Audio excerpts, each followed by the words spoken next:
네, 오늘도 지난주에 이어서 이 로마서에 대해서 같이 살펴보도록 하겠습니다. 지난번에 말씀드렸지만 이 로마서 안에는 물론 조직 신학책으로 쓴 것은 아니지만 다양한 바울이 가지고 있는 전체 성경을 보는 관점들, 그리고 바울이 가지고 있는 신학적인 내용들이 엄청나게 많이 스며들어 있는 그런 책이기 때문에 현대인들 또 주석가들이 가장 중요하게 보는 성경에 있는 말씀 중에 하나다라고 이야기를 했습니다. 어떻게 보면 복음의 핵심, 바울이 가지고 있었던 복음과 그리고 그가 가지고 있었던 여러 가지 사건들, 문제들에 대한 이슈를 어떻게 봐야 되는지 우리의 시각들을 어떻게 보면 형성해주고 틀을 잡게 해주는 그 중요한 내용입니다. 그래서 로마에 있는 교회의 복음에 대해서 진술을 하고 있지만 이 복음의 내용이 사실은 그냥 쉬운 게 아니에요. 그래서 로마서 안에는 가장 기초적인 바울이 가지고 있는 복음을 설명하고 있는 것 같지만 기초적인 것이 아니고 어떻게 보면 상당히 깊고 그리고 이해하기 어려운 내용들이 존재하고 있습니다. 하지만 이 로마서를 어떻게 보느냐라고 하는 시각이 사실은 말미에도 이야기하겠지만 성경 전체와 그리고 교회를 통해서 하나님께서 무슨 일을 하고 계시고 어떻게 하나님이 일하고 계신지를 볼 수 있는 전체적인 눈을 가지게 할 수 있는 전체적인 눈을 어떤 눈을 가지고 바울이 성경을 보고 있는지 그리고 지금 일어나고 있는 현상들을 그 하나님의 큰 계획들 속에서 어떻게 바울은 인지하고 있는지 이 부분에 대해서 큰 어떻게 보면 시각을 주는 그런 중요한 책이기도 합니다. 그럼에도 불구하고 로마서는 신학을 갖다가 바울이 가지고 있는 신학을 전체를 정리하고 나열한 그런 신학책이 아니라고 말씀드렸습니다. 모든 서신서가 마찬가지로 로마서 또한 로마 교회의 특별한 상황에 대해서 바울이 우려하고 있는 바가 있고 그리고 이 편지를 써서 지금 로마 교회에 주고자 하는 분명한 목적과 의도를 가지고 쓴 서신서다라고 말씀을 드렸습니다. 그래서 크게 두 가지 이야기를 드렸습니다. 하나는 로마 교회가 글라우디오의 칙령으로 인해서 로마에 있었던 유대인 기독교인들이 전부 다 추방을 당했죠. 추방을 당하고 나서 나중에 약 6, 7년이 지나고 난 다음에 유대인 기독교인들이 다시 추방령이 없어지고 나서 로마로 돌아왔을 때 그때 로마 교회의 상황이 유대인들이 함께 있었던 그때 혹은 유대인들 중에 지도자들이 많이 있었죠. 유대인 지도자들에 의해서 가르침을 받았었던 교회의 모습과는 완전히 사뭇 달라져 있는 그런 교회의 모습이 있었는데 그런 모습이 긍정적인 부분들도 존재했겠지만 부정적인 요소들이 발생을 했을 가능성이 농후하다라고 이야기했습니다. 그런 내용들이 이제 로마서 안에 등장을 하는 거죠. 그것을 크게 간단하게 총체적으로 이야기를 한다면 로마의 교회가 이제는 유대인 기독교인이 없는 완전한 이방인들 자체로 구성이 되었다라고 했습니다. 그리고 이방인들은 원래부터 유대의 관습을 지키지 않았기 때문에 유대인들이 전통적으로 행해왔던 그런 식습관이라든지 절기라든지 이런 부분들에 대해서 사실은 이미 그리스도 안에서 이들이 원래 가지고 있지 않았던 율법의 틀이기 때문에 당연히 그런 것들을 인정하지 않겠죠. 유대인들이 보는 방식으로 인정을 하지 않겠죠. 그래서 더 이상 할례에 대한 것도 그렇고 그리고 이 음식 규정 그런 것들도 따를 필요가 전혀 없는 거죠. 그래서 유대인들이 6, 7년 뒤에 다시 돌아오고 난 다음의 교회는 이방인 중심의 교회였고 그들이 생각하고 있는 유대인들의 관습과 그리고 유대인들의 뭐 절기라든지 이런 부분들이 유대인들이 원래 주류가 되는 예루살렘 교회나 혹은 유대인들이 원래 중요한 지도자적 위치를 차지하고 있었을 때의 로마의 교회의 모습과는 너무나 차이가 있었기 때문에 오히려 이제는 누가 강세가 됐냐면 이방인들이 강세가 되고 유대인들이 약세가 되는 그런 현상이 나타났다라고 이야기했습니다. 더더군다나 이 강세를 가지고 있는 자들, 이 자들은 복음에 있어서 오히려 유대인보다 더 선명한 부분들이 존재하는 거예요. 강하다고 하는 것은 그냥 우리가 숫자가 많고 다수기 때문에 강하다라고 하는 것보다는 이들이 가지고 있는 복음의 이해가 유대인 크리스찬이 가지고 있는 복음의 이해보다 더 온전하게 진리를 받아들일 수 있는 영역이 존재를 하는 겁니다. 그런 것들이 이제 더 이상 우리는 그리스도 안에서 이 음식 먹어야 된다, 저 음식 먹어야 된다, 이런 게 없는 거죠. 왜? 이방인들 원래부터 그게 없었으니까. 혹은 우리는 우상에 절한 음식, 고기를 먹을 수 있다, 없다, 이런 것들은 유대인들은 굉장히 원래 유대교 때부터 이방인들이 제사에 쓴 음식을 먹는 것, 이런 것들 자체가 굉장히 터부시 되어 있고 금기시 되어 있었던 상황일 수밖에 없기 때문에 고기 먹거나 이런 것들을 사실은 꺼려하죠. 근데 이방인들은 원래부터 먹고 자랐던, 그게 꼭 막 종교적인 의식이 아니라 시장에 파는 모든 고기들이 다 제물로 우상에 바쳐진 그 이후에 시장에서 팔고 있는 거기 때문에 그 고기를 태어나면서부터 아무런 거리낌 없이 먹고 자랐던 이방인에게는 하나님을 알고 나서 예수 그리스도를 통해 구원받고 나서도 그 고기는 고기일 뿐이지 별것 아니다. 이들은 아무런 거리낌이 없는데 오히려 유대인들은 저 이방인들이 제사 지내고 나온 고기인데 저걸 먹는 게 하나님 앞에 옳은 거냐? 오히려 이 부분에 더 매여 있는 거죠. 그럼 우리가 지금 복음의 기준으로 본다면 이방인들이 그 고기를 먹는 것에 있어서 더 자유로운 모습이 오히려 복음적으로 맞는 거죠. 그러니까 이들이 유대인들이 들어왔을 때 여전히 그런 부분들에 매여 있는 것을 보고 당연히 지적할 수밖에 없는 거고, 그리고 이 사람들 앞에서 이 고기 아무것도 아니야, 왜 고기 먹는 거 그래 맛있기만 하구만, 앞에서 먹을 때에 아직 율법에서 해방되지 못한 이런 유대인 기독교인들은 되게 힘들어하는 거예요. 야, 이 교회 내가 계속 다녀야 되나? 이거 좀 문제 아닌가? 그 복음에 있어서 강자가 그냥 단순하게 숫자적으로 그리고 그 교회를 차지하고 있는 그런 위치뿐만이 아니고 복음에 있어서도 오히려 유대인들이 더 약한 자가 되어버리는, 강자와 약자가 변화되게 되는 이런 상황들이 로마 교회 안에서 발생을 했다는 겁니다. 그래서 이제 그런 부분들에 대해서 로마서에서도 자세하게 다루고 있죠.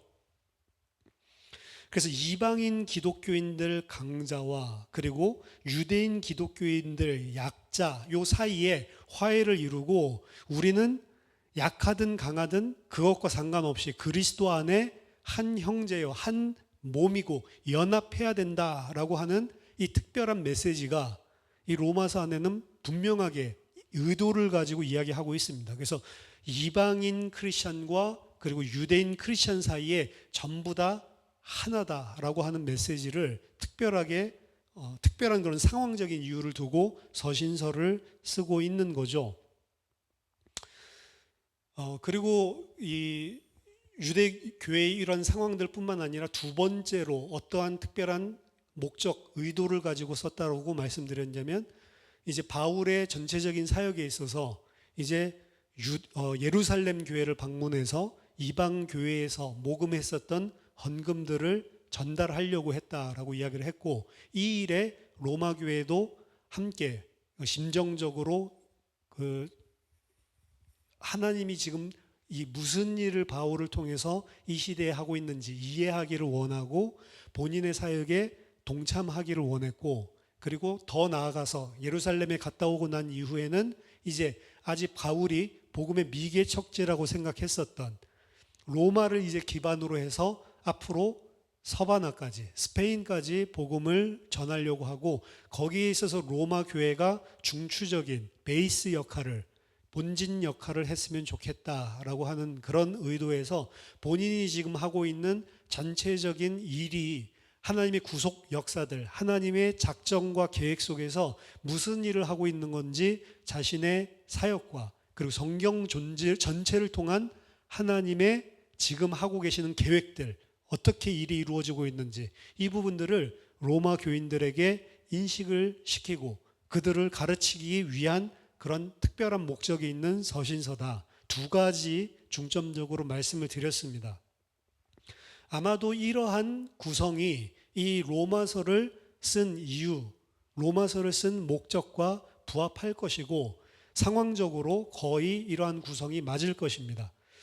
그렇기는 하지만 이렇게 단순하게 보는 데는 아직 일부 문제가 남아 있기도 합니다. 먼저 첫 번째로 바울은 유대인 기독교인들이 로마에서 추방되었다가 다시 돌아오는 귀환, 이 일에 대해서 로마서에서는 전혀 언급을 하고 있지 않습니다. 하지만 언급을 하고 있지 않다고 해서 그런 상황들에 대한 문제, 그 문제가 없다라고 단정 지을 수는 없습니다. 왜냐하면 이거는 로마 교인이라면 누구든지 다 일반적으로 알고 있는 문제점, 명백한 상황이었기 때문에 오히려 바울이 그것에 대해서 자세하게 설명하지 않았을 수도 있기 때문에 그렇습니다.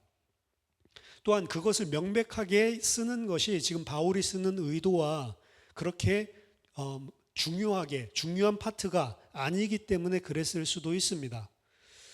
혹은 로마서 14장에서와 마찬가지로 이러한 부분들을 명확하게 선명하게 지금 이런 문제들 상황들을 명확하게 언급하는 것이 오히려 이미 존재하고 있었던 로마 교인들이 가지고 있었던 선입견을 오히려 불러일으키거나 혹은 그들 자신들이 원래 그런 쪽에 생각을 안 하고 있다가 생각을 해서 더 문제 없었던 자들이 문제를 삼게 되는 이러한 부분들을 이런 상황들이 발생하지 않게 하기 위해서 이런 구체적인 상황들에 대해서는 먼저 바울이 이야기를 할 필요가 없었을 수도 있다라고 생각을 합니다. 그래서 그 부분이 상황적으로 명백하게 이 로마서에 드러나지 않는 부분은 그렇게 큰 그런 걸림돌이 되지는 않는 것 같습니다.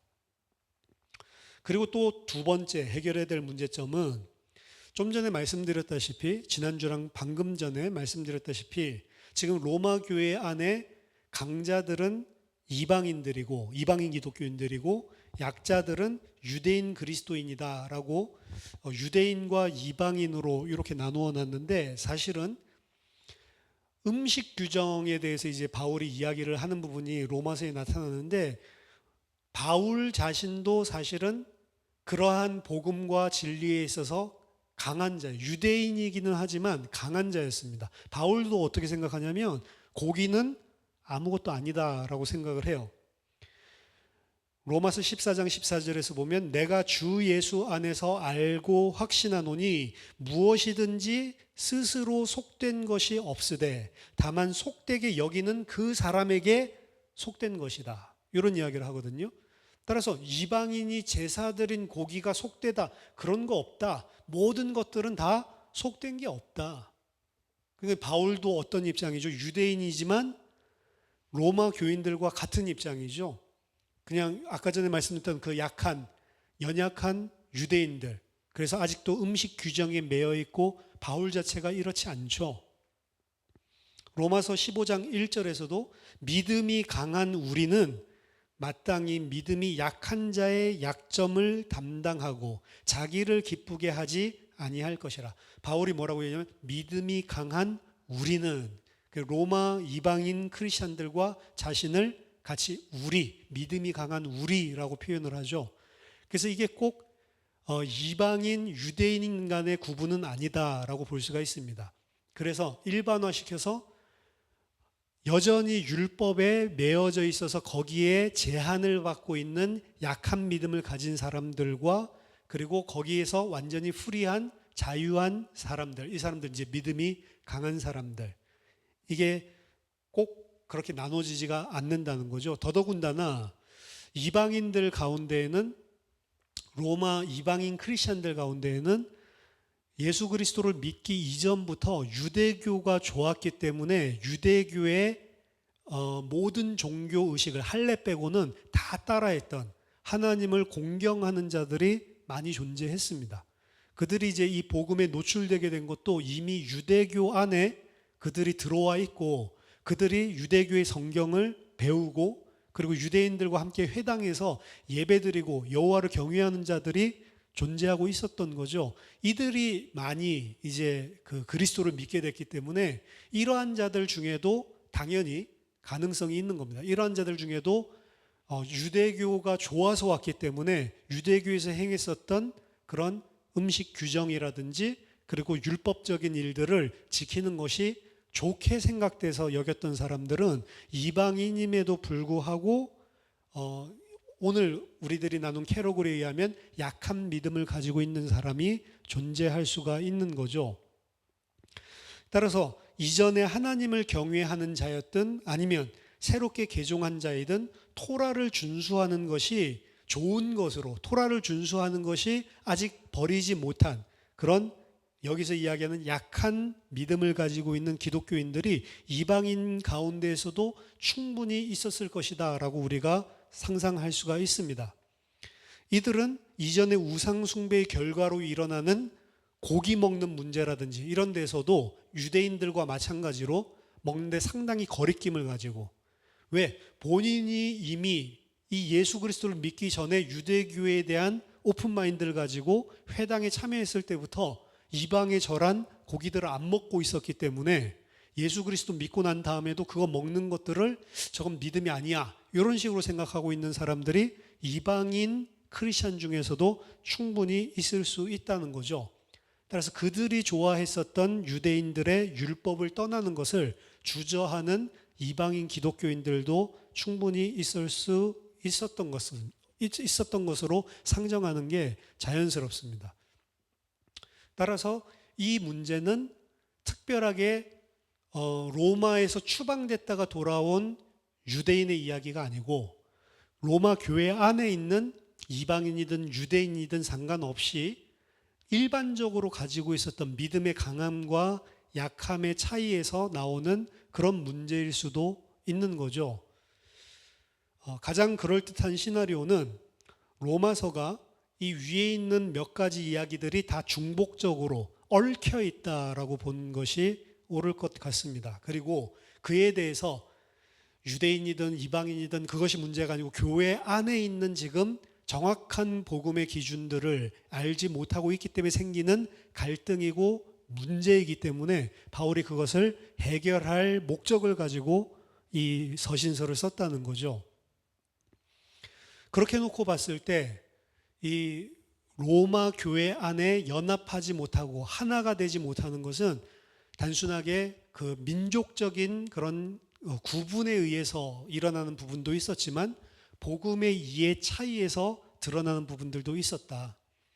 그래서 무슨 일이 있었냐면 복음을 그나마 잘 깨달았다고 하는 사람들은 복음이 약한 자들을 쳐다보고 계속 이들을 강요하는 거죠. 야, 고기 먹는 거 아무것도 아니야. 먹어봐. 막 이렇게 강요하는 거죠. 그리고 그 앞에서 이거 뭐 고기 뭐 하나님이 다 준 건데 이거 뭐 속되고 그런 거 없어. 우린 그리스도 안에서.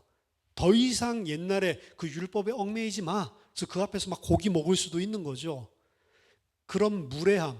근데 바울은 거기에 대해서 뭐라고 이야기하냐면 네가 말하고 있는 건 맞다. 네가 훨씬 더 복음에 있어서 강한 자가 맞다. 근데 진짜로 네가 복음에 강한 자라면 그 약한 자들을 돌보아 주는 게 진짜 복음이다. 이 이야기를 지금 로마서에서 하고 있거든요. 그래서 이게 단순하게 이방인 그리고 유대인 이 이야기가 아니고 복음적인 강한 사람, 약한 사람. 복음이 강하고 진리를 더 깨달은 사람은 그렇지 못한 사람들의 짐을 오히려 짊어지고 그들을 위해서라도. 그래서 바울은 뭐라고 이야기하죠? 만약에 내 형제 중에 고기 먹는 것 때문에 낙심할 그런 믿음이 약한 자가 한 명이라도 있다면 나는 영원히 고기를 먹지 않는 게 낫겠다. 그렇게 해서라도 하나님의 백성이 아직 믿음이 연약하고 아직 진리가 온전하지 못해서 그 율법에서 벗어나고 있지 못하지만 이 사람이 교회에 와서 예배드리고 진리를 배우는데 성장하는데 걸림돌이 되는 행동을 하면 안 되겠다. 이게 진짜 복음이 강한 자다. 오히려 이렇게 설명을 하고 있죠. 그래서 그러한 복음이 강한 자에게도 메시지가 있는 것이고 또 복음이 약한 자에게도 복음은 그런 모든 율법에서 자유한 것이다. 메시지를 줄 특별한 이유가 있는 것이죠. 이 모든 것들이 로마 교회에 있는 성도들이 아직 복음을 온전하게 이해하지 못한 미성숙의 모습들이 있기 때문에 그 부분에 대해서 복음의 은사를 나누어 주기 위해서 로마서를 쓰는 겁니다. 그래서 서론에서도 이야기했듯이 바울이 뭐라고 이야기하고 있죠? 내가 너희들을 진짜로 가서 보고 싶은데, 진짜로 가서 내가 받은 은사를 나누어 주고 싶은데 그렇게 하지 못하기 때문에 대신해서 이 로마서를 써서 내게 받은 이 복음의 은사를 나누어 주기를 원하는 목적으로 쓴 서신서라는 거죠. 그리고 이 유대인 기독교인들을 그래서 바울은 약한 자들 또한 이 복음서의 로마서의 수신자로 포함을 하고 있습니다. 유대인 기독교인들 또한 수신자고, 그리고 이방인 기독교인들 또한 수신자고, 모든 유대인이든 헬라인이든 상관없이 로마에 있는 교회에 이 메시지를 전하기를 원했습니다. 그래서 유대인들도 이 메시지를 받아야 되는 거예요.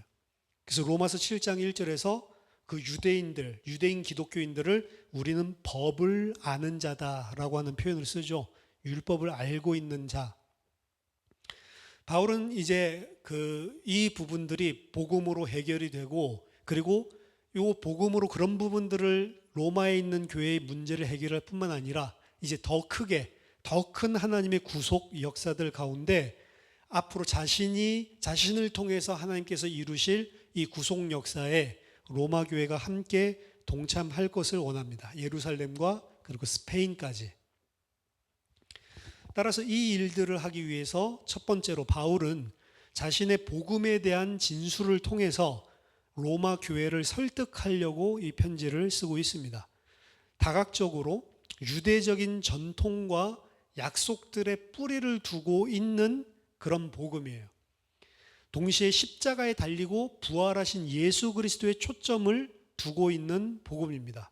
그리고 하나님의 목적은 그 메시아를 통해서 지금 전 세상, 유대인뿐만이 아니고 모든 세상의 인류에게 이 복음이 전파되게 하셨고, 바울은 그 일들 사이에서 메시아 안에 있는 자들은 이제 더 이상 율법 아래에 있지 않다라는 표현을 합니다. 이것은 말시온주의자들이 이야기하는 1세기에 쓰는 이단들인데, 율법과 복음을 아예 대척점에 두는 거죠. 그러한 색깔들이 사실은 로마에도 있는데, 로마서는 율법과 복음이 서로 부딪히는 것이다, 그걸 주장하기 위해서 쓴 책이 아닙니다. 오히려 복음은 하나님이 주신 율법의 온전한 성취이다, 그 사실을 보여주는 거예요. 그럼 어떻게 예수 그리스도 안에서 이 율법이, 하나님이 주신 구약에서 주셨던 이 언약이 어떻게 예수 그리스도의 죽음과 부활을 통해서 성취됐다라고 말할 수 있는지, 거기에 대한 신학을 이야기를 하는 거예요. 따라서 바울은 이 로마 교회가 하나님이 주신 율법을 대척하고 율법이랑 상관없이 사는 사람들이 되는 것을 바라지는 않았습니다. 율법을 거부하려고, 율법을 거부해야 된다, 율법을 버려야 된다, 이 이야기를 하려고 이 로마서를 쓴 게 아닙니다. 오히려 바울은 로마의 신자들이 이방인들 가운데서 하나님의 백성으로서 신실하고 거룩한 순종의 귀감이 되기를 원하고 있습니다. 하지만 바울이 직접 그들에게 갈 수 없었기 때문에 이들을 강화시키고 이들을 성장하게 하기 위해서 격려할 복음의 교훈을 로마서를 통해서 전달하고 있습니다. 두 번째는 바울은 앞으로 일어날 수 있는, 이미 로마에도 나타났을 수도 있고 지금 나타났지 않았지만 곧 나타날 수 있는 그런 사건에 대한, 문제에 대한 목회적인, 예비적인 돌봄을 할 필요가 분명히 존재했습니다. 바울은 로마의 교회들이 직면하고 있었던 문제를 알고 있었고, 그리고 바울을 대항하는 무리들이 이 로마에도 도착했을 수도 있다라는 것을 상정하고 로마서를 쓰고 있습니다. 로마서 16장 17절 18절 보면, 형제들아 내가 너희를 권하노니 너희가 배운 교훈을 거슬러 분쟁을 일으키거나 거치게 하는 자들을 살피고 그들에게서 떠나라. 이 같은 자들은 우리 주 그리스도를 섬기지 아니하고 다만 자기들의 배만 섬기나니 교활한 말과 아첨하는 말로 순진한 자들의 마음을 미혹하느니라. 이게 이제 다른 서신서들에서 바울을 대적하는 교사들, 가짜 선지자들, 주다이저죠. 유대교의 율법적인 색깔을 가지고 복음을 변질시키려고 했던 거짓 교사들, 이 사람들을 이제 이 사람들 경계하라고 하는 주는 메시지와 완전히 똑같은 일맥상통하는 이런 권고를 하고 있죠. 로마에 있는 집에 있는 교회들, 하우스 철치들은 토라의 준수에 대한 질문에 있어서 분열된 그런 문제들이 발생할 수 있고, 그리고 이는 유대인들의 추방과 귀환에 의해서 더욱 악화되었습니다. 그리고 이들은 교회로서 이교도 사회에서 살고 있었기 때문에 갖가지 헤쳐나가야 될 위험들이 존재하고 있었습니다. 이방인 기독교인들은 로마의 엘리트들이 가지고 있었던 반유대주의적인 사상을 따라서 이런 연약한 기독교인들을 배척하는 것도 문제가 될 수 있는 상황이었고, 반대로 유대교의 주다이저들이 침투해서 이들이 가지고 있는 사상을 복음을 유대화한 잘못된 율법적인 복음으로, 가짜 복음으로 변질시킬 수 있는 이 양방향의 문제들을 가지고 있었습니다. 가장 이제 초점적으로 영향받는 것은 갈라디아나 이런 교회들처럼 그 후자의 영향을 받는 것보다는 전자의 영향. 로마에 있는 모든 사람들이 다 유대인들에 대한 반감을 가지고 있었고, 그리고 이방인 기독교인들이 그들이 떠나고 나서 6, 7년이 흐르면서 반유대주의 이런 감정이 그 당시 사회니까, 문화니까 영향을 받았을 가능성이 충분하게 존재를 하는 거죠. 하지만 로마 교회는 그런 것이 아니다. 유대교 크리스찬과 그리고 이방인 크리스찬들, 이 모든 것들이 다 하나님의 정확한 구원 계획의 스케줄에 따라서 먼저는 유대인에게, 그리고 그 이후에는 헬라인에게 이 복음이 전파된 것이고, 본질적으로 그들은 다 예수 안에서 한 몸이다라고 하는 사실을 깨닫게 할 필요가 있었습니다.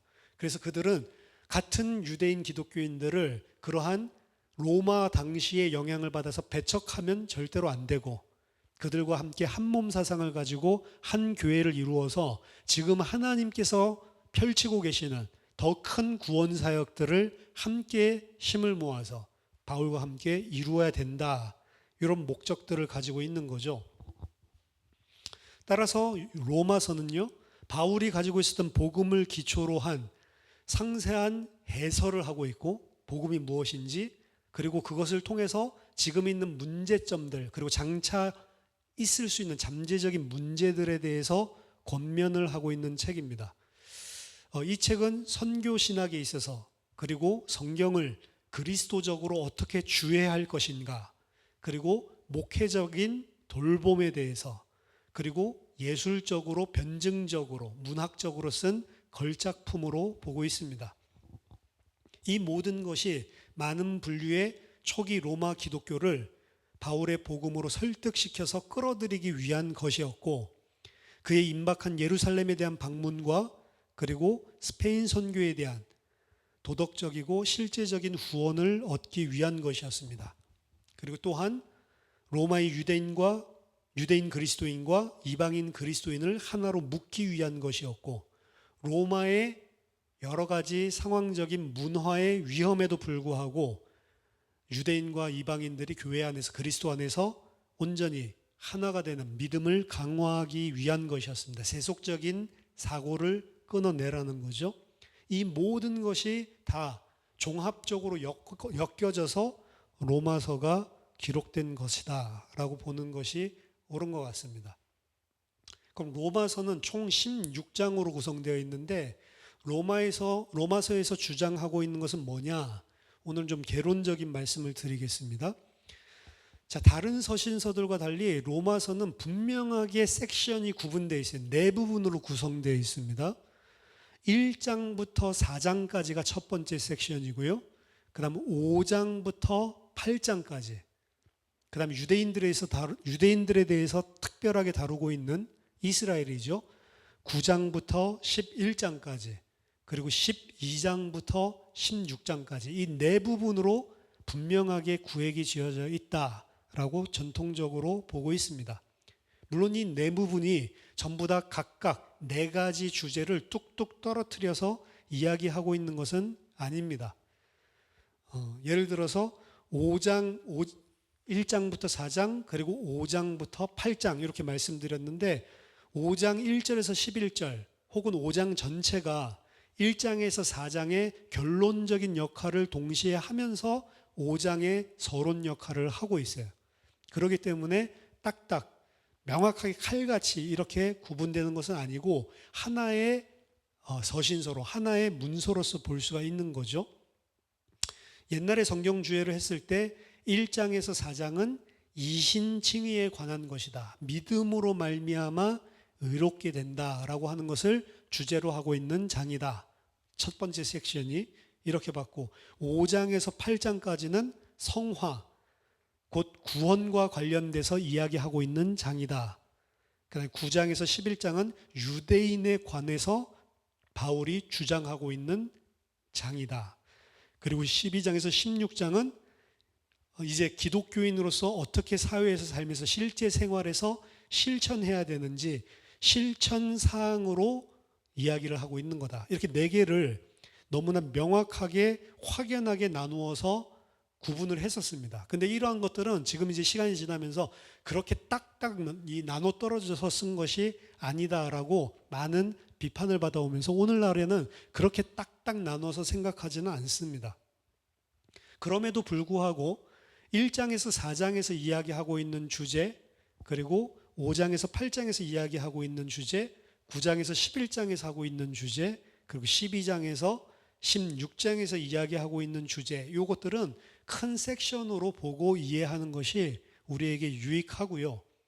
대신에 이게 딱딱 떨어진 게 아니고 한 서신서이기 때문에 서로 긴밀한 연계를 가지고 이 모든 것들이 이루어지고 있다. 이런 식으로 좀 유연하게 생각하는 것이 맞는 것 같습니다. 전체가 다 서로 밀접하게 결합돼서 한 서신서를 이루고 있지만 크게 이렇게 네 개의 섹션이 존재한다. 이런 정도로 정리하는 게 좋은 것 같습니다. 자, 어떻게 보면은 가장 기독교에 영향을 준 섹션이라고 보면 아까 전에 이야기했던 첫 번째 섹션 1장에서 4장에 나타나는 섹션이에요. 그 섹션이 전통적으로 뭐라고 봤냐면 이신칭의에 대한 거라고 했죠. 하나님의 의가 무엇인지를 드러내는 것입니다. 정확하게 말하면 이신칭의보다는 하나님의 의가 무엇인지를 설명해 주는 거예요. 하나님의 의가 어떻게 드러나는지 여기에 대해서 설명하고 있는 게 1장에서 4장에 대한 내용입니다. 자, 하나님의 의. 그러면 우리는 사실은 어떻게 보면 좀 생소하고 생경할 수가 있지만 1세기 당시 제2성전기에 살고 있었던 유대인 세계에서는 하나님의 의라고 하는 그 주제는요, 유대인들이 가지고 있었던 전반적인 관심사예요, 사실은. 다니엘 9장 같은 이런 구약 성경은 이 모든 관심사들을 한데 모아서 보여주고 있습니다. 이들이 가지고 있었던 하나님의 의에 대한 관심사는 뭐냐면, 이제 구약에서도 왜 우리가 예루살렘, 하나님의 백성과 영원히 함께 하시겠다고 했었던 예루살렘 성전이 어떻게 무너지며 어떻게 우리가 하나님의 백성이 하나님이 약속하신 영원히 주겠다라고 약속하셨던 그 땅에서 추방될 수가 있냐. 이런 하나님의 땅에서 쫓겨나는 일이 어떻게 일어날 수가 있는가. 거기에 대해서 구약 사람들은 어떻게 생각했냐면 하나님은 의롭고 이스라엘이 범죄했기 때문에 그렇다. 그럼 그 다음에 일어나는 이슈가 그렇다면 하나님은 여전히 범죄하여서 그 땅에서 쫓겨난 우리들, 하나님의 백성들, 옛적에 언약을 맺었던 그 이스라엘, 이 이스라엘을 그럼 하나님이 구원하실 의무가 있는가? 왜 하나님이 이스라엘을 그럼에도 불구하고 구원을 하셔야 되는 것인가? 그런 확신을 우리는 어디에서 가질 수 있는가? 이때 이들이 생각했던 게 하나님은 의롭고 신실하신 분이기 때문에 그가 하셨던 약속은 반드시 지킨다. 이렇게 이제 결론을 내렸어요.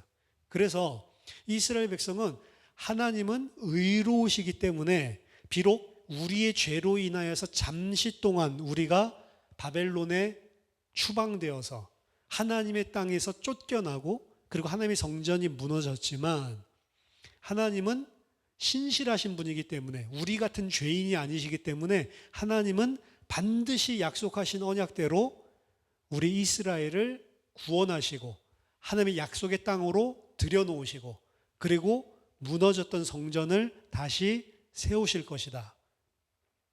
왜? 하나님은 의롭기 때문에. 이게 하나님의 의에 대한 개념이에요. 그러니까 하나님의 의 그러면 뭐랑 밀접한 어떤 단어랑 밀접하냐면 신실하심. 하나님은 반드시 언약을 지키시는 분이다. 이 부분에 이 모든 생각들이 다 어떻게 보면 전반적으로 이스라엘이 하나님을 바라보고 이 세상의 삶을 그리고 이스라엘의 미래를 바라보는 관점이에요. 이 주제는 구약의 신명기로 돌아갑니다.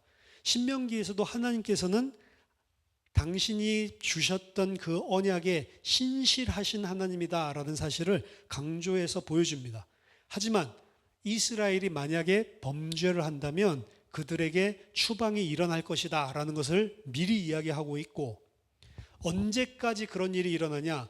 하나님이 그의 백성들의 마음을 새롭게 하고 마침내 그들을 구원하실 때까지 그게 이제 신명기 27장부터 32장까지의 내용이고 이 신명기적인 요 하나님의 의, 하나님의 신실하심 요걸 기점으로 요걸 근본으로 이스라엘은 그리고 바울은 하나님의 의에 대해서 생각을 하고 있는 거예요. 근데 이제 유대인들에게 있어서 문제는 뭐냐면 그렇게 해서 이제 고레스에 의해서 기적적으로 돌아왔죠. 그리고 허름하기는 하지만 제2성전도 구축했죠. 그럼에도 불구하고 여전히 속국으로 어려움을 당하고 있는 상황인데 지금 회복 중이고 하나님은 의롭기 때문에 반드시 그걸 이룬다라고 철석같이 믿고 있었는데 AD 70년에 그 예루살렘 성전이 로마에 의해서 무너지면서 이제 완전히 멘탈이 붕괴된 거예요. 유대인의 입장에서 본다면. 근데 바울이나 기독교인들은 다른 답을 이미 가지고 있었죠. AD 70년은 이제 예수님 십자가에서 죽으시고 부활하시고 나서 기독교회가 생기고 난 다음에 약 30년이 흐르고 나서의 이야기니까. 근데 유대인들은 AD 70년에 완전히 멘탈 붕괴가 온 겁니다. 철석같이 믿고 있었고 지금 400년 동안 참아왔고 온전한 회복이 일어날 거다라고 유대인들은 믿고 있었는데 예루살렘 성전이 파괴가 되고 이제 온 이스라엘이 세계로 흩어지고 민족성 자체도 말살될 그런 위기가 일어나게 된 것입니다. 그래서 유대인들의 외경 에스라 사서의 저자는 이 사건 AD 70년의 예루살렘 성 파괴에 대해서 애통해하고 있고 이것을 이제는 또다시 어떻게 신학적으로 이해를 해야 되는가라는 사실에 대해서 분투하고 있습니다. 그리고 그 분투는 왜 그거에 대해서 고민하냐면 그들 속에는 딱 한 가지 흔들리지 않는 기준점이 있어서 그래요. 그거는 하나님의 의입니다. 하나님은 의로우신 분이기 때문에 주신 약속을 반드시 성취하는 분이다. 근데 왜 현실적으로 이 반대되는 일이 또 일어나게 됐냐? 그것도 철저한 예루살렘의 파괴로.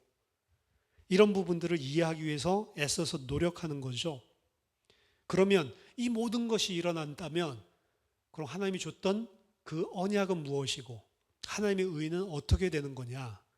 이제 유대인의 관점에서 고통스럽게 이제 그걸 이해하려고 애쓰는 게 이런 게 이제 에스라 사서 그런 유대인들의 글이죠. 바울에게 있어서는 동일한 질문을 1세기 유대인으로서 가지고 있었어요. 근데 바울은 예루살렘 성 무너지기 전에 이미 순교했지만 바울에게 있어서는 예수님에게 일어났었던 사건들, 그 속에서 이 질문에 대한 답을 얻은 겁니다. 하나님의 의가 어떻게 나타났는지.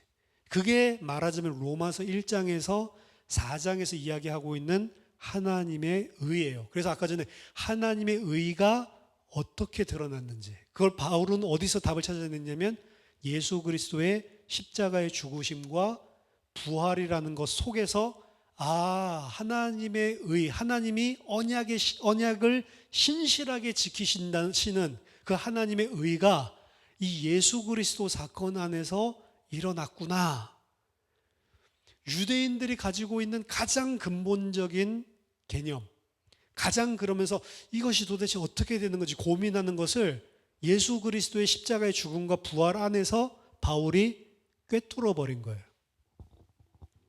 이에 대한 바울의 대답은 본인이 유대인으로서 전혀 예기치 못했었던, 본인이 그 전에 이해했던 구약 성경의 이해로는 도저히 예상하지 못했던 방식으로 하나님의 의가 드러났구나라고 하는 사실을 깨닫게 됩니다. 그러면서 이제 바울이 성경 보는 모든 눈이 바뀌면서 창세기에서도 이미 이야기를 하고 있었구나.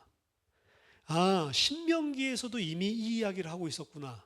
이사야에서도, 시편에서도, 그리고 다른 많은 본문에서도 이미 이 예수 그리스도의 십자가와 죽음, 이것으로 하나님의 의를 드러내실 것을 약속하고 있었는데 이건 전혀 우리의 지혜로는 예상치 못했던 거였구나. 이거를 바울이 깨달은 거죠. 그러니까 그 시각을 가지고 바울이 유대인들에게 먼저 복음을 전한 겁니다. 근데 대부분의 유대인들은 아예 이해조차 못하는 것이죠. 자, 이거는 그래서 이 이야기를 로마서 1장에서 4장에서 바울이 이야기하고 있는 거라고요. 하나님의 의는 무엇이며 그 하나님의 의는 어떻게 나타났는가. 말하자면 이제 구약 성경, 당시에 가지고 있었던 성경 전체를 꿰는 눈, 그거를 하나님의 신실하심과 하나님 주신 그 언약 관점으로 사실은 설명을 하고 있는 겁니다. 그래서 바울에게는 이게 진리로 깨달아진 거고, 사실 그 이야기를 하고 있기 때문에 로마서 1장에서 4장에서 있는 내용은 말하자면 바울이 창세기부터 시작해서 구약 성경 전체를 새로운 시각으로 볼 수 있게 해준 하나님의 의예요. 그러니까 사실은 굉장히 혁명적인 이야기죠. 그래서 제가 지난번에 서론에서도 말씀드렸지만 한 기독교 신학 역사가가 이렇게 이야기했다고 그랬죠. 1세기부터 시작해서 지금까지 흘러온 교회의 역사에 대해서 여러분들이 정리를 한다면 로마서를 어떻게 깨달았는지가 기독교 신학 전체의 역사다. 로마서를 어떻게 이해했는지에 따라서 시대가 바뀌었다. 교회 신학 역사에 이 이야기를 했다고 그랬죠. 이건 바울에게도 이미 개인적으로 일어난 일이었습니다. 로마서 1장에서 4장에서 이야기하고 있는 하나님의 의에 대해서 바울이 깨달은 그 관점에 의해서 바울은 이제 이전에 보지 못했던 방식으로 성경을 완전히 새롭게 이해를 하는 거예요. 유대인들에게는 깨달아지지 않은, 그게 맞아? 그럴 수가 있어? 대부분이 반대할 만큼 획기적인 이야기죠. 이 똑같은 일이 사실은 종교개혁에서도 일어난 거라고 여러분들이 보셔야 되는 거예요. 인간의 죄의 문제와 그리고 그 죄에 대해서 무슨 일이 행해졌어야 했는지, 여기에 대해서는 16세기의 개신교, 종교개혁 안에서 광범위하게 이러한 일들이 나타났고 이것들이 엄청나게 중요한 이슈였습니다. 하지만 바울은 단순하게 하나님의 의를 설명할 때 인간의 죄와 그리고 그 죄 문제 해결을 어떻게 하나님이 신실하게 이루셨는지, 그 인간 죄 구원, 요 조그만 맥락에서만 본 게 아니에요. 로마서를 보면 인간의 죄와 그 죄로부터의 구원을 어떻게 하셨는지, 우리는 이신칭의를 이야기할 때 그거 중심으로만 보죠. 근데 바울이 이야기하는 거는 그 정도가 아닙니다. 그거는 맞는 이야기는 맞는 이야기지만 바울이 보고 있는 것들 중에 일부분이에요. 뭐 큰 핵심적인 부분이긴 하지만 바울은 그거보다도 훨씬 더 크게 보고 있습니다. 바울은 어떤 관점에서 죄와 구원을 보고 있냐면 단순하게 하나님이 택하신 자를 어떻게 살리셨는지, 그 구원을 통해 어떻게 하나님의 의의가 나타났는지, 이것도 초점이지만 진짜 바울이 보고 있는 것은 더 큰 그림이에요. 뭐냐면 그 인간이 속해 있는 하나님이 창조하신 모든 코스모스, 모든 우주, 모든 이 세상과 어떻게 관련이 있는지. 그래서 여기 보면 피조물의 구속, 피조물의 자유케 되는 구속에 대한 이야기들까지도 등장을 하는 거예요. 하나님의 아들들, 하나님의 백성들이 구원받는 것뿐만 아니고 하나님이 지으신 모든 피조계에 대한 하나님의 구속의 계획이 어떻게 엮어지고 있는지. 그래서 바울은 보다 더 큰 하나님 창조자의 그의 피조물에 대한 계획이 어떻게, 무슨 일이 일어나고 있는 것인지, 결국 하나님의 신실하심이 어떻게 이스라엘과 그리고 전 피조계에 일어나고 있는 것인지. 로마서 1장에서 4장은 여기에 대한 예비적인 바울의 대답입니다. 그리고 이 대답은 1장에서 4장뿐만이 아니고 남은 모든 로마서를 구성하는 베이스에 깔려있는 원칙이 되고요. 그리고 심지어는 오늘날 바울 당시 특별한 상황들, 그 상황들에 대한 대답, 그 상황들에 대한 해답을 제시해주는 원칙이기도 했습니다. 어떻게 보면 바울의 천재성이죠. 바울의 천재성은 본인이 지금 로마 교회를 쳐다보면서 지금 당장 해결해야 되는 그 문제들 안에 대한 답을, 단순하게 그 문제 답을 주는 게 아니고 성경 안에서 우리들이 오늘날 성경 신학이라고 부르고 있는 성경 전체를 보는 관점에서 그 문제를 어떻게 봐야 되는지, 그게 이제 바울이 가지고 있는 시각이에요. 여러분들도 생각을 해보세요. 우리는 이 땅에 살면서 한 하나님의 백성으로, 성도로서 어떻게 보면은 너무 나에게 일어나는 자질구레한 이 세상의 실제적인 문제에 얽매여 있어서 진짜 하나님이 가지고 있는 커다란 구원과 더 큰 세계는 보지 못하는 경우가 태반입니다. 그냥 나 하나 아웅다웅하는 삶에 얽매여 있다고. 근데 바울은 그렇게 보지를 않았어요. 이 모든 것이 더 큰 그림으로 하나님이 전체 이 세상을 창조하시고 하나님이 그 창조를 통해서 이루어내려고 하시는 큰 그림 속에서 항상 그 작은 문제도 쳐다보고, 그래야지 사실은 초월할 수 있습니다. 성경의 이야기 전체 속에서 창조주 하나님이 어떻게 이스라엘을 다루고 있고, 그리고 다른 인류들을 다루고 있고, 그리고 하나님이 창조한 모든 피조계를 다루고 회복하고 있는지, 그 부분에 대한 전체적인 이야기를 하고 있는 게 바울이 가지고 있는 신학이에요. 그래서 단순하게 이신칭이 믿음으로 구원받는다, 이런 개인적인 구원을 사실 넘어선 전체적인 세계관을 보여주고 있습니다. 그게 바울이 진술하는 복음이고, 그런 것들을 기반으로 모든 문제와 사건들의 적용을 구체적으로 시키고 있는 거예요. 우리가 바울이 성경에서 보여주는 하나님에 대해서 생각할 때, 그래서 더 큰 관점, 더 큰 시각을 가질 필요성이 있습니다. 그럼에도 불구하고 1장에서 4장에서 이야기하는 그 하나님의 의의가 어떻게 드러나는지에 대한 깨달음은, 사실 그 부분이 어떻게 부딪혔는지는 교회 역사를 바꿔왔습니다. 계속해서 중요한 깨달음, 거기에 대한 깨달음이 중요한 교회사의 전환기를 마련했어요. 그래서 마틴 루터가 자신의 과거를 회상하면서 고백했었던 마틴 루터의 말을 좀 인용해 드리도록 하겠습니다. 자, 수도사였죠. 그 마틴 루터가. 수도사였던 마틴 루터는 로마서를 집중적으로 연구하고 가르치는 기회가 있었어요. 가르쳤죠. 교수로. 두려움 속에서 그는 라틴어 성경에 나오는 로마서 1장 17절에 대해서 깊이 생각했습니다. 하나님의 의, 라틴어로는 유스티시아 데이, 하나님의 의. 거기에 대해서 굉장히 깊이 생각했어요. 근데 그 로마서 1장 17절 하나님의 의에 대해서 생각할 때마다 마틴 루터를 감싸고 있었던 지배적인 생각은 뭐냐면 두려움이었어요. 왜냐하면 하나님의 의는, 마틴 루터가 생각하는 기본적인 하나님의 의는, 하나님은 의롭기 때문에 죄인에게 의로운 심판을 하시는 것, 그게 하나님의 의다. 하나님의 의를 그렇게 생각을 했기 때문에. 하지만 1515년에 이 구절에 대해서, 더 구체적으로 본다면 하나님의 의에 대해서 마틴 루터는 새로운 방식으로 이해하게 됩니다. 즉, 하나님의 의는 죄인을 징벌하시고 심판하시는 하나님의 의가 본질이 아니구나.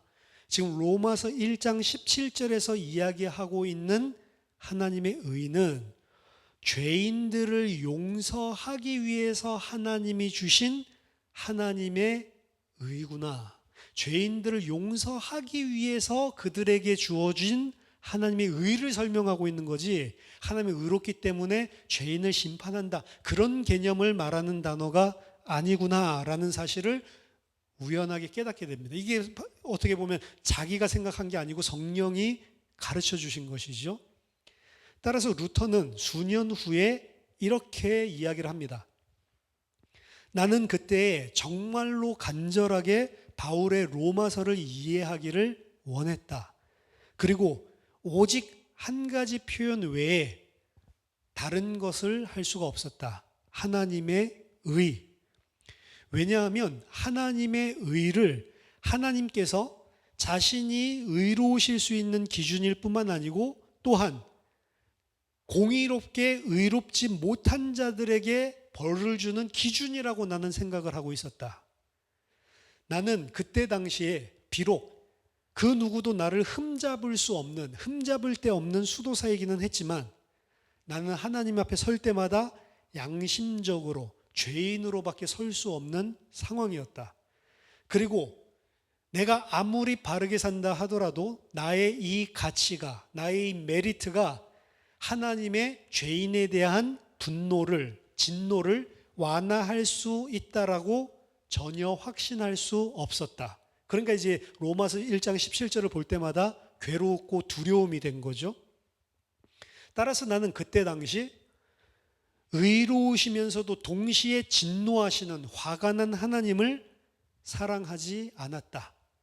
아니, 사랑하지 않기보다는 도리어 그 하나님을 대항해서 그런 하나님을 증오하고 그리고 속으로 불평하고 있었다. 하지만 나는 바울을 끝까지 붙잡고 늘어지면서 그가 의미하고자 하는, 그가 무엇을 설명하고자 하는지 그 부분을 알고자 하는 열망을 가지고 있었다. 밤이고 낮이고 나는 하루 종일 이에 대해서 생각을 했고 마침내 하나님의 의와 그리고 의인은 그의 믿음으로 말미암아 살리라 라고 진술하는 진술과의 관계를 알게 되었다. 그 후에 나는 진리를 깨닫게 됐다.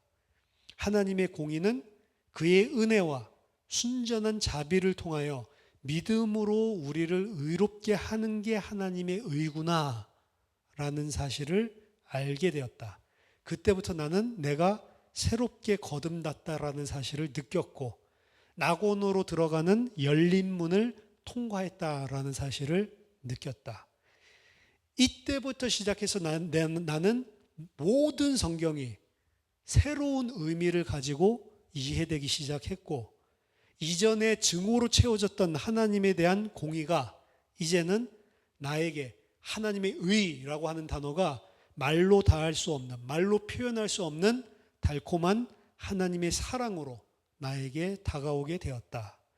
바울의 이 본문은 나에게 천국으로 가는 문이 되었다.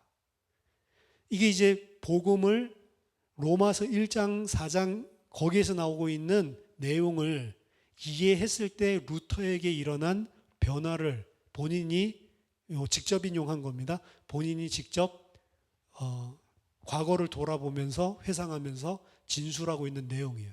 그게 이제 로마서에 있는 내용이었고, 이 한 사람에게 이러한 깨달음, 로마서에서 이야기하고 있는, 우리는 너무 간단하게 이야기하죠. 오직 의인은 믿음으로 말미암아 살리라. 로마서는 뭐가 가장 중요한 핵심이 하나님의 의인데, 그 하나님의 의를 의인은 믿음으로 말미암아 살리라 라고 하는 것이랑 연결해서 복음으로 처음 깨닫게 된 거죠. 이 루터가.